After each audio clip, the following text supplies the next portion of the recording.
ask a lot of questions, right? Even if you feel like your senior person is advising you and doing something, don't just blindly do it. Question it if you feel like it's not what you think is right, or find out why they are suggesting it. If it's like a design problem that you have a different approach, don't feel afraid to voice out your opinions. I feel like a lot of junior designers don't do enough of that. They just sit quietly because they're shy, or they're worried that they're going to sound stupid if they say something. But I feel like that's your chance to stand out amongst the rest also. If you talk and ask questions, people will think, even if they think your questions are stupid, you continuously ask questions, they'll think like, okay, this person's paying attention. So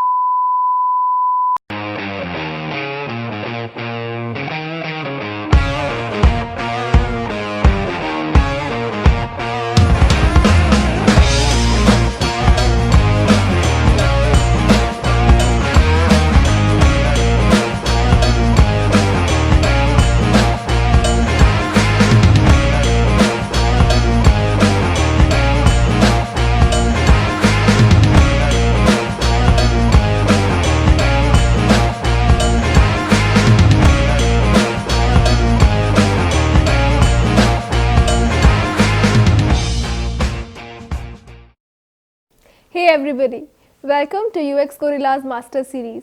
Our goal with this show is to help you gain new perspectives, tools, strategies, and mindset for a successful career as a user experience designer.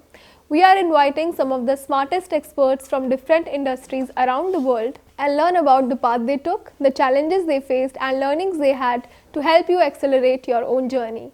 Our guest today is Menaka Chandrasekhar, who is a senior UX designer at Property Guru, which is Asia's most influential brand for online property search. From creating brochures for her freelance clients to now designing a product with 2 million property listing and 50,000 plus agents, Menaka's journey is quite remarkable. Though she make it sound so smooth and easy, there is a lot that has gone into making it a successful one. Over the past 10 years, Menaka has worked in diverse working environment and with clients across the globe, including names like Huge Inc., Evinart Singapore, Sapien Nitro Singapore, Kern, among others. Formerly trained in graphic design, she transitioned into UX with a lot of hard work, self-learning and grit. Now she loves to learn and share with others. Though she specializes in creating human-centered product, she also understands the value of business needs and goals. In past, she has worked closely with the multiple stakeholders to build both successful and usable products. She is here with us today. Thank you so much for joining us today, Menaka. How are you doing? I'm good, and it's my pleasure to join you today. Okay, so let's start. And let's start with understanding your current role in the organization. What do you do at Sure. Property Guru? I'm by my role title, it is senior UX designer, and I work on the consumer platform. So Property Guru has agents and consumers who come to the website seeking property. So I work on the consumer side of things, where I ensure that whatever we're designing for is the same across the web, the apps, all the platforms that consumers deal with. Yeah.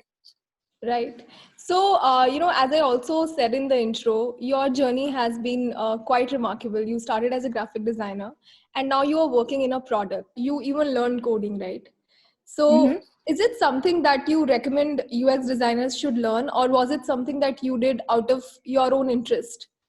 I would say it is out of my own interest. I Right. know I used to complain that I don't understand how things are built. And until I started working very closely with developers, then I felt that, okay, there's a gap somewhere where they are talking in one language, I'm talking in another. So just to bridge that gap, I sort of went ahead and learned to code. So my first sort of taste of that is I learned Axure, the prototyping tool, Right. and that uses a lot of JavaScripting sort of actions to build the prototype itself. So that gave me a sense of like logic and thinking like a coder. And then I just took the leap of faith and I said, okay, I'm going to try this. Even if I fail, at least maybe I'll get like 5% knowledge out of it. it was not bad. I would say that at least I discovered I don't want to be a developer. But I would say I can do some front end. I'm not no expert, but I do understand now how things work. So that really helped me change how I build things as well. Yeah. So, let us go back to the time when you were working as a graphic designer. I think it was in 2011, right? And then Yeah. one day you decided that I'll do UX design now. So, Yep. what was the thought process like? Like, how was the transition, and how did it happen for you? Okay, so I actually graduated in 2009, but I started doing freelance work right from 2006. As a student designer, I used to freelance on like mini projects for graphic design, whether it was creating logos and identity cards for like business cards for my family members or somebody or the other. I mean, that's how all student designers start, right? You do something for friends or family and then sort of advance to taking on clients. That kind of was my journey as well. So, having said that, so I worked doing graphic design actually a bit longer than just um, maybe like 5 years almost. Yeah. So I would say if I count the time that I spent as a student plus as a professional, so it's like totally about 5 years. Yeah, doing graphic design, and I'd reached that stage where I felt like I'm kind of doing the same thing over and over again. In terms of like mental stimulation and challenge, I felt like it was kind of lacking for me personally. Not to say that you can't find other parts of graphic design which are interesting and sort of transition to say packaging design or something else, but I don't know, for me the something else happened to be web So design. I meet many designers, many students especially, who want to get into designing because they feel that they are good at making art. And Mm, that's why they want to make a career in UX, or maybe that's why right, they want to make a career in graphic designing even. So, right, yeah. what do you like looking back? What do you think is a right way to assess whether or not it's okay, like you are creative, but whether or not this is something that like UX design is a career for you? How do you make that sort of assessment that okay, this is something I can do? Okay, this is a quite a tough question, but I'll try to answer. For me personally, I would say the transition was not very planned. It happened by chance because I wanted to do product design, which was like physical products, and I didn't happen to get into the school that I wanted. So I like looked around for options, and finally landed up doing advertising and graphic design as my course. But even before that, I think I was one of those students too who used to do art as a passion, like a hobby while growing up. I think I had that side to me, like doing artistic things. So it seemed like a natural progression. Like I think in my 12th standard, I was to for me to choose, it was between arts and like computer science as a degree to pursue. And then I think I ended up choosing art just because I wanted to do something around physical product designing, and then yeah, found my way into accidentally into graphic and advertising design. Yeah, I don't know, think about what do you want to do with the art as a career, right? Like, is it which part of art is interesting to you as a designer, as a student? Is it the drawing part? Is it the communicating part? Because I think art by itself, uh, it's objective or subjective, sorry, it's not objective. But design becomes objective because you need to sort of cut your emotions out and design for other people. Exactly. So if you make that difference or you understand that difference, I think then it'll become easier to choose if designing is the right path. But it helps to sort of speak to people who are in that profession, understand how they got there. I think that's the first step for any student, to figure out what they want to pursue. Yeah, and then also explore all the opportunities that are available in that career path. Like if I want to be an artist, what all things can I do in the art world, versus if I want to be a designer, there are n number of things designers do today. So Right. I think my opportunities were not so vast when I was a student. Yeah, so Right. That's interesting. So yeah, Yeah, I mean, it's more about art with empathy, or art which is more towards solution based, that sort of approach. So probably that's where if you want to do it like that, maybe that's where you can pursue a career as a designer. So I think that sure. Yeah. would be a great way to think of it. So Mm-hmm. um, you know you were making a transition from graphic design into UX, and I assume in 2011 UX was not like a very well-known popular field. There were no MOOCs at that time. So Yep. uh, how did your portfolio look like? Like, how did you get or score your first job? What was your strategy at that time? Again, it was, I think some of it was luck, some of it was actual hard work. So I did have a portfolio, but I touched on, even as a graphic designer, I was lucky enough to work at an agency where we did HTML sort of web design. So there was some front end work, but very, very basic stuff, because it was more like brochure pages, if you can imagine a brochure but like a digital version of it. That's what I was designing. So Wow. it was not, and things like email templates and emailers, basically I had that in my portfolio. That's the closest to like web design I had, and I use that as a sort of stepping stone to say, hey, look, I've done this, but I want to get better at designing and I don't know what it's all about, but I'm willing to learn. So I actually emailed a couple of places, mostly startups, because they are the ones who are willing to sort of hire a relatively fresh person. Like, I was very junior in not for graphic design, but in terms of like web design or anything to do with digital design. I was pretty junior at the time. So I just emailed them asking them for a chance to sort of share my work and meet me in person. And if they thought I was good, then, sort of take me under their wing and let me learn.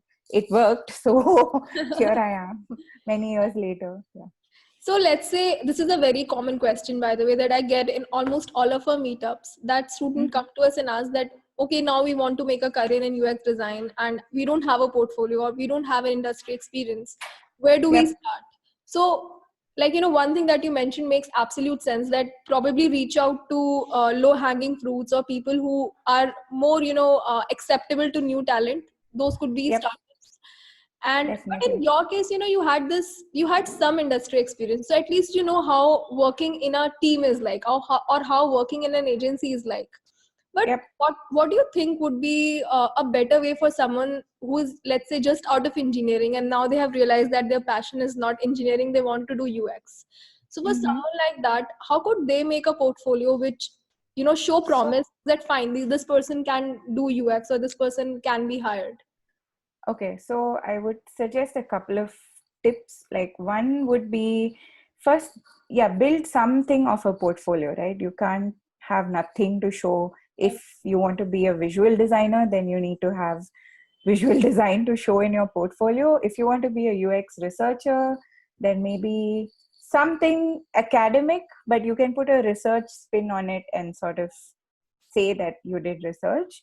I would say the first step is to look at what you have and then see how it ties back to UX. Or if there is no tie back, then see if there can be a connection and sort of spin around whatever work you've been doing, or even if it's, say, student work or artwork from your school projects.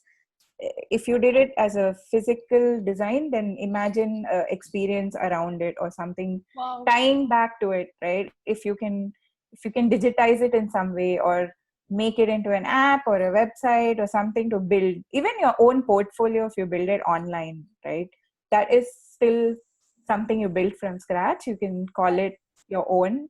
So I would say having a first project is very important, because that shows that you're determined to learn, whether you have a industry experience or not. Because surely whoever's willing to give you that chance will see that in your presentation or portfolio, right? That you actually care about building things and you just want a chance. I think looking at other designers work and seeing what they've been doing, and like whoever inspires you, you try to sort of I'm not saying copy, but like get inspired by their work and see if you can build any product that inspires you. Could be an app that you find inspirational that you try to emulate, or the reverse, some app that really bugs you, you try to redesign. Because redesigning is pretty common in UX portfolios, people just redesign. But then I'm a bit scared to advise that, because don't redesign for the sake of a portfolio. It needs to be solving a genuine problem. So understanding problems is like a very different skill, and I think that comes from practice. But redesigning for the sake of redesigning is not a good approach. I would That's say volunteering. Yeah, volunteering is another important place where you can get like, you know, like NGOs and places where they actually need designer help. And you know, you may not get paid for it, but it's okay, because uh, some of it is for charity. I mean, you'll feel good that you're doing that work, and also you have some work to show in your portfolio. Because I remember when I was doing student, when I was doing design work for my graphic design portfolio, I was doing some work with NGOs, just redesigning their brochures and marketing material for free, just because I wanted to help them and also have something to put in my portfolio. Yeah. That's amazing. That's like, I hope everybody's taking notes. This is amazing feedback. So, one thing that you mentioned about redesigns, it's actually Hmm. something that bugs me a lot too. And Yeah. the another thing that you said, that maybe you can look at the problems that you don't like. So in our design college, this used to be an exercise that we were asked to write 30 pet peeves that we have, right? And then try Hmm. and find solutions. So that's a very, very, I think, very genuine on and a very good point to start for all those who do not have an industry experience or a real product. Um, what do you think as a career? Where do you think UX is headed, and what do you think are these skills that anybody who is now starting now, or maybe who is already in UX, what are the skills that they should really learn to Hmm. move upper, like progress better? What do you think are new skills that Okay. any UX designer should acquire?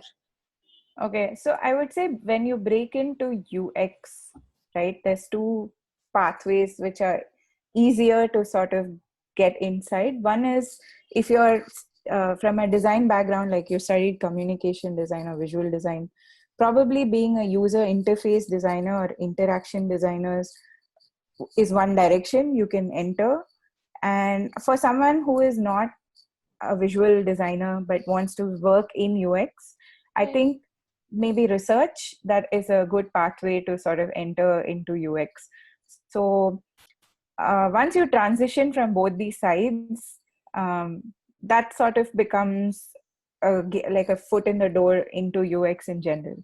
So in terms of skills, I would say if you want to build, right now, I'm I can again only speak about Singapore as a market because that's the one I'm familiar with. But here, what I'm sensing is people need to understand how to work with technology. Right. So that is not something designers necessarily learn in college, but you can read more and do courses related to technology and sort of understand how things work and how things are built per se. That's why I did that course, like in my example. But anyone can do something relevant and understand how things actually are built. That really helps and sort of gives you a leg up in terms of skill set. And another one is to understand business stuff as well. I think now, as designers in general becoming more involved in product, I would say the next level is learning how that to sell that product, right? The marketing side, the getting user acquisition, all the things that a product manager sort of thinks about, or somebody who's running the business thinks about. If you start, you don't need to know everything, but at least read articles or things that people say around this. You understand these terminologies, it's going to help you later on when you work in that field. This Yeah, is I amazing. think Yeah. these two are my most useful thing that I personally do and have done, which helps me now. Other than that, I think, yeah, just keep your eyes and ears open to any sort of market news. I would say, like, it doesn't need to be design related, but reading up about generally what's happening in different parts of the world is very helpful. Like that's general knowledge, but still it's good to know as a designer, because you don't know which stream you're going to get a job in, and then you sort of, it gives you a leg up if you have heard something about it, and that's a good conversation starter in your interview even. That's To true. say, hey, I know I read about this company acquiring this company, and they'll be like, oh, you read this kind of stuff. So that's pretty cool. That's awesome. That's actually true. It makes sense because now UX design is more about becoming more about product design, as you said. Yep. And absolutely true. Like everybody should also, making something is fine, but ultimately it has to sell. Yeah. So this is I amazing. mean, design in itself is it's a commercial thing. As much as we all want to feel morally and ethically great, of course you can do things that are morally ethically good, but design by nature is commercial, so you can't deny that. I feel, as a, if you want to get into that field. You obviously have many designers working with you. So, what are the common mistakes that you see many young designers who are early in their career? What are the mistakes or gaps that you see they have, or what are the mistakes that you see them making that they can easily avoid, or they should not do? For junior designers, I think ask a lot of questions, right? Even if you feel like your senior person is advising you and doing something, don't just blindly do it. Question it if you feel like it's not what you think is right, or find out why they are suggesting it. If it's like a design problem that you have a different approach, don't feel afraid to voice out your opinions. I feel like a lot of junior designers don't do enough of that. They just sit quietly because they're shy, or they're worried that they're going to sound stupid if they say something. But I feel like that's your chance to stand out amongst the rest also. If you talk and ask questions, people will think, even if they think your questions are stupid, you continuously ask questions, they'll think like, okay, this person's paying attention, so I'll spend some effort teaching them. Because I think what happens, another thing that happens often if you work in an agency environment, is things move very fast. Like projects get churned and like done with really fast. So keeping track of your career path is very important, especially in an agency context, because you can get into this rut of just like designing and producing, but make sure you have a plan in your mind, like where you want to grow, and try to do projects that are meaningful and contribute to your personal plan of growth as well. I feel like I could have done more of that as a junior. It's like if I had to tell myself that advice, that's what I would say. Yeah. So, Yep. how do you think a young designer or anybody for that matter should, approach finding mentors? Where do you think someone can find mentors, and what should they ask them? What are the kind of questions they should ask them, and how should it go? Right. So, I mean, there's many kinds of mentors. If you're looking at just career mentor, then you can ask someone who's in a similar career stream as what you want to be, or of course, your immediate supervisor or manager would be the first easy access mentor that you can get.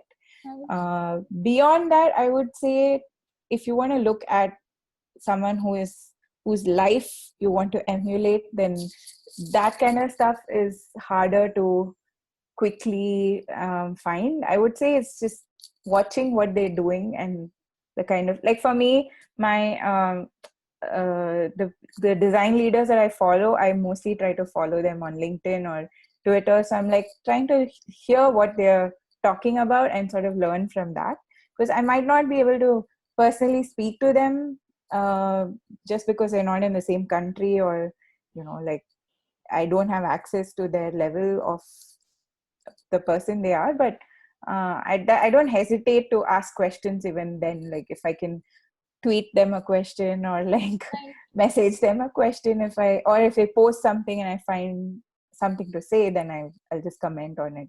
They may or may not see it, but it helps to, I mean, that those are more abstract. But for a direct mentor, I'd say definitely inside the workplace is the first step.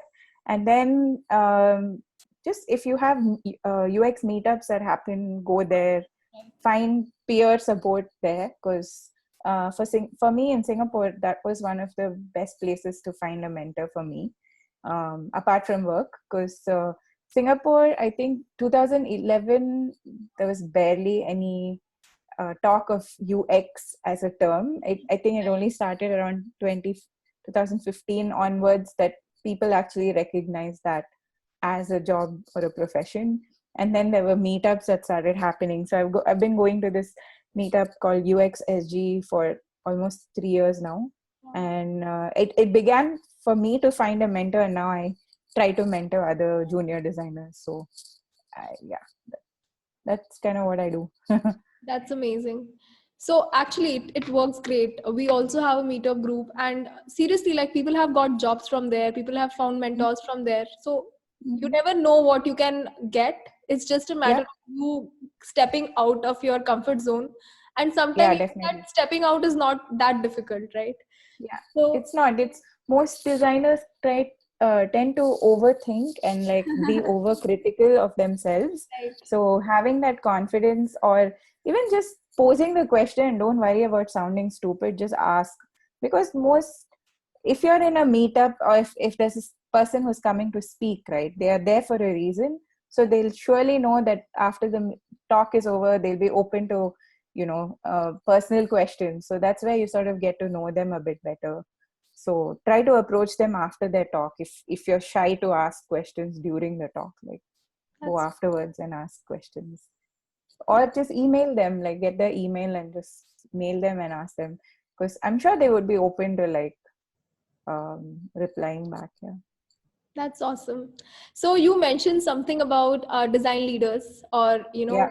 people that you idolize. So who are your Yeah. design heroes? Who are the people that you follow? Oh, there's so many. But off the top of my head, Jared Spool, he's U UIE. He writes articles and runs his own business. Right. And I think he's been doing UX stuff for a long time. So he's one of my favorite design thinkers and leaders to follow. And there are companies as well beyond just individuals, like companies like IDEO and Foolproof. These are some agencies who bring out some very good articles in UX, which I constantly read. And of course, Nielsen Norman. uh, yeah, I constantly read a lot of blogs and articles. Like I think I have like 30 tabs open Wow. on my phone or desktop at all times, jumping between work and articles in between for breaks. Yeah, That's so I tend to read a lot. That's a lot of inspiration to take in. And there's another designer called Fabrico. um, he publishes at UX CC, uxdesign.cc, I think. Yeah, and yeah. like, what would be your pick of books that you think that every designer must read? Definitely Design of Everyday Things is Right. on in that list. Other than that, I have been reading this book which is very interesting called Storytelling with Data. Wow. Because lately I've been working with the data science team in my company a lot, and I'm trying to see how I can help them from a design perspective visualize data better, and at the same time sort of get their know-how into how they come up with all these different ways of collecting data and understanding their world basically. So in that spirit, I started reading this book, the link. And then another good one was the one about sprints. Jake Knapp, yes, Right. that one. It's a pretty good book. Actually, more than books, lately, I think I've taken to reading blogs and articles. So I find like bite-sized articles are very useful for me. So Nielsen Norman is a constant. And I'm very interested in psychology and design as a subject and the intersection of the two. So there's this blog called NIR, Near and Far. It's Yeah. by this guy called Neil Isle, Yes. and he writes very nice articles and The author links. of Hooked, I think he's the author of Hooked, yes, Hooked. Yeah. that's the other book. yeah, Right. that I was also reading. Yes, It's an amazing, he's the author amazing. of.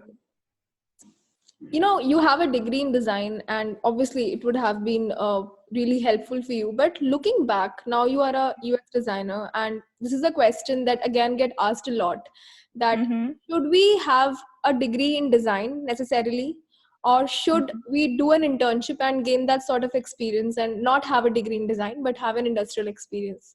So, I would. from your own experience, what do you think Mhm. is a better approach? Which will Okay, I think it is not super important to have a degree in design, but at the same time, it is a good grounding that you get when you go to college and study design. And that kind of grounding, I feel like you need formal education in design, like to understand design principles and how to apply them. You'll do coursework that will force you to think and use your brain in that sense. And that's why I would recommend doing a degree, not so much for getting a piece of paper that says, hey, I studied this. It's more to, if you find courses online and you think you can learn that kind of stuff online or from working with a company, then sure, like go right for it. Okay? That's an opportunity you're not going to get again if you skip it. But I don't see the harm in having a degree. It only helps later on when you want to go into upper management and things like that. You have some sort of good backing to say, I come from a good degree, with a good degree in whatever, computer science or design or human computer interaction, whatever. That's true. So, let's say somebody wants to apply for a job at company like Property Guru, right? So, how should they approach it? Like, not all job openings are out and open, but Yep. how should they do the reach outs? Let's say if they think that they can contribute, so how should they reach out from the point? Then how should they establish relationships and then actually do the interview? So, how should that journey be like for them? Right. I mean, the traditional approach would definitely be like apply via LinkedIn or the company website directly and sort of follow them on the where they post about jobs and keep an eye out. Most companies, in fact, nowadays let you subscribe to their sort of feed of jobs that they're posting. If you're interested in that particular company, then you'll sort of, yeah, that's one thing. You have to do the homework of what kind of jobs you want to apply before you apply. Don't consider it like a machine gun approach where you like apply all the jobs at once. It's very stupid, I think it's better to be a sniper and sort of target the companies you really want to go for, right? So do that homework before you even go into applying for that job. Second thing is, if you know the companies you want to work at, start building your portfolio for those jobs, or at least have 2 3 examples that will be relevant to the person interviewing from that company, right? Like if I'm going to work in real estate, it would help to show something that is like a marketplace in my portfolio, which has uh, agents and consumers coming together. It can be in a e-commerce example, but they'll see that you can think for that kind of platform, right? Like it needs to be a marketplace. So doing that homework beforehand is very crucial, I feel, and a lot of people are missing out by not doing that. They just sort of randomly apply and try their luck and then end up somewhere and then realize it's not the right type of job they want to do. So yeah, just do some homework and then you'll know. And then in terms of the job itself and how to apply, other than LinkedIn, you can reach out to recruiters who also place people in those companies that you want to work at. So make friends with recruiters. Contrary to popular belief, not all of them are terrible, because there's this reputation that they don't understand design, so they'll reach out to you even if it's a UI role, but you are not doing UI. They're just UI UX is very loosely used. So avoid those type of people, but find recruiters who truly understand placing you in design jobs, and then use them as you know people that you can approach to understand if you are even in the league of the companies that you want to work at. Yeah. even if you just know the one starting place, from there on the journey becomes easy. But sometimes you're so overwhelmed by how to take that one step. Yeah, So this is a very good thing to say, that maybe on LinkedIn also, not just the company, not just the people who are inside the company, but maybe the recruiters or the people who recruit for them, maybe they yeah, could be a good place to get started. So that's yes, that's a great feedback, I would say. So yeah. I believe you have also worked as a freelancer for some time, right? Yeah, mostly during my graphic design days, I did a lot of freelancing, but also as a UX designer, it's more like short-term projects that I Right. did freelance work for. So, as this is something that again is a very common dilemma that people face, that should we do freelance or should we work with a company? So, like obviously you cannot say that for anyone, like, you should do freelance, you should do product, you should work in a product company. But what I'm trying to understand is that what are the questions, or how should that assessment be like? How should one decide whether they are fit for freelancer or whether they are fit for a company job? So I what would should be say their try both. parameter? For sure, try both. That's how you know the difference to begin with. I started out by doing freelance just because, as a graphic designer, finding a job in a company was slightly tougher back when I was a student. So I thought just taking on projects was easier. But then freelance can quickly become overwhelming because you need to not just do the design work, you're becoming a manager and managing people and managing sort of your business side of things, right?